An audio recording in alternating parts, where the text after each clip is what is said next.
कि ये कैसी तस्वीर बना दी तुमने हिंदुस्तान की। ये घटना नहीं बल्कि आतंकवादी हमला है।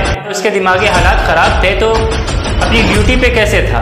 अस्सलामु अलैकुम दोस्तों, उम्मीद है कि आप सब खैरियत से होंगे। आज देश भर में क्या हालात हैं ये सब आपको मालूम होगा। किस तरह से मुल्क के हालात ख़राब हुए हैं ये सब आप देख रहे होंगे सोशल मीडिया के थ्रू। किस तरह से इस देश के हालात को ख़राब किया जा रहा है ये आप भी जान रहे होंगे। ये जब तक चुनाव ख़त्म नहीं हो जाता 2024 का, तब तक ये हिंदू मुसलमान और ये दंगे फसाद होते रहेंगे। किस तरह से मुल्क के हालात को ख़राब किया जाता है ये आपने भी देखा होगा। किस तरह से उस चेतन नामी आतंकवादी, मैं तो पुलिस कांस्टेबल नहीं कहूँगा उसे, वो किस तरह से आतंकवादी वाली हरकत की उसने, क्योंकि पुलिस होती है रक्षा करने के लिए, ना कि किसी की जान लेने के लिए। तो उस चेतन नामी आतंकवादी किस तरह से ट्रेन में दाढ़ी वाले को चुन चुन कर अपनी गोलियों का निशाना बनाता है वो। फिर इसी तरह से एक और वीडियो आती है कि जिसमें एक शख्स जो नमाज़ पढ़ रहा है अपनी सीट पर, ना किसी की उसने जगह ली है, बिल्कुल अपनी ही सीट पर वो बैठकर नमाज़ पढ़ रहा है वो बेचारा। और उसके पास बैठे कुछ हिंदू जो हैं ज़ोर ज़ोर से हनुमान चालीसा पढ़ रहे हैं। इससे तो वैसे कोई फ़र्क पड़ने वाला नहीं है, लेकिन नफ़रत का ये जो अंदाज़ा आप उठा सकते हैं, किस तरह से लोगों के अंदर नफ़रतें भरी हुई हैं।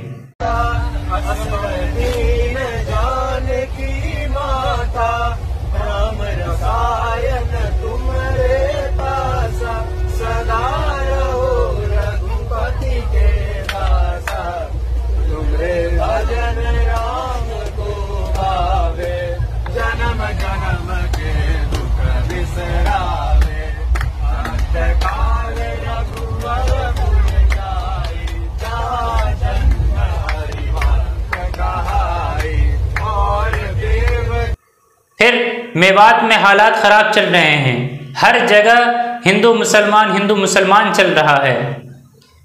शबीना अदीब साहिबा ने कभी ये कहा था कि ये कैसी तस्वीर बना दी तुमने हिंदुस्तान की। आज देख रहे हैं कैसी तस्वीर बनी हुई है हमारे हिंदुस्तान की। हर जगह मार काट और दंगे फसाद, लोगों को भड़काने का काम। और किस तरह से उस आतंकवादी ने बोगी में जाकर चुन चुन कर दाढ़ी वालों को चुन चुन कर अपनी गोलियों का निशाना बनाया है। और लाश के सामने खड़ा होकर वो कह रहा है ये सब पाकिस्तान से ऑपरेट होते हैं, सब हमको मालूम है, मीडिया कवरेज करती है, सब हमको मालूम है। और वो कहता है कि मैं कहता हूँ कि हिंदुस्तान में रहना होगा तो दो ही लोग हैं, योगी और मोदी, इनको वोट दो और आपके ठाकरे। इस तरह के उनके शब्द हैं। आप इस वीडियो में देख लें और सुन लें। पाकिस्तान से ऑपरेट हुई हमारी मीडिया, यही मीडिया खबरें दिखाने पता चल रहा हूँ, सब पता चल रहा है उसका आना बैठा पता चल रहा है। ये क्या कर अलग वोट देना है, अलग हिंदुस्तान में रहना है। मैं कहता हूँ वो है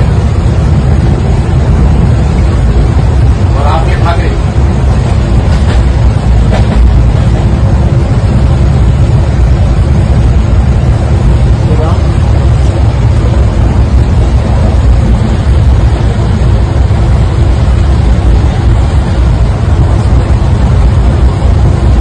उस आतंकवादी की बात, मैं तो उसे आतंकवादी ही कहूँगा।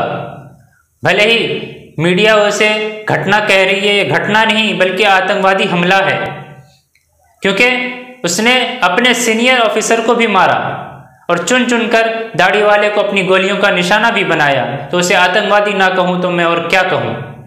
उसे पुलिस तो कहना बिल्कुल ही गलत है, क्योंकि पुलिस लोगों की रक्षा के लिए होती है, ना कि लोगों की जान लेने के लिए। अब उसके बारे में बताया जा रहा है जो इसके दिमागी हालात ख़राब हैं। तो दिमागी हालात ख़राब थे उसके, तो ड्यूटी पे कैसे था। सबसे पहला सवाल तो यही उठता है ना कि अगर उसके दिमागी हालात ख़राब थे तो अपनी ड्यूटी पे कैसे था। ड्यूटी पे भी था, और उसे फिर ये कैसे पता, जिसके भी दिमागी हालात ख़राब हों उसे तो किसी भी बात का पता नहीं रहता है ना, तो किसी को भी गोली मार सकता था, किसी को भी मार सकता था, लेकिन उसने उसे ही चुन चुन कर क्यों गोली मारी? उसने अपने सीनियर ऑफिसर को गोली मार दी क्योंकि उसके मिजाज के खिलाफ बात कर रहा था वो, और उसने दाढ़ी वालों को चुन चुन कर अपनी गोलियों का निशाना बनाया। अब ये बात निकल के आती है कि उसके दिमागी हालात ख़राब हैं। उसके दिमागी हालात ख़राब थे तो वो ड्यूटी पे क्यों था? सबसे पहला सवाल तो यही उठता है। और जिसके दिमागी हालात ख़राब हों और वो योगी और मोदी का नाम ले रहा है, अगर यही बात है कि उसके दिमागी हालात ख़राब थे तो वो योगी और मोदी का नाम ले रहा है, तो इससे यही पता चलता है कि जितने भी योगी और मोदी का नाम ले रहे हैं सबके दिमागी हालात ख़राब होंगे। फिर इससे तो यही कहा जा सकता है ना, अगर उसके बारे में बताया जा रहा है कि उसके दिमागी हालात ख़राब हैं, तो जितने भी योगी और मोदी का नाम ले रहे हैं, नाम जप रहे हैं उनका, तो उनके भी दिमागी हालात ख़राब हैं।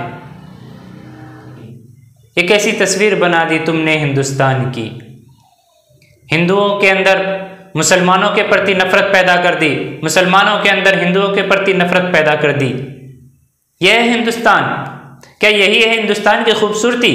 और इस हालात को ख़राब करने वाले और कोई भी नहीं होते हैं, यही इसी मानसिकता के लोग होते हैं जो ये कहते हैं कि मुल्क में रहना होगा तो योगी और मोदी को वोट देना होगा। मुल्क में दो ही हैं, योगी और मोदी।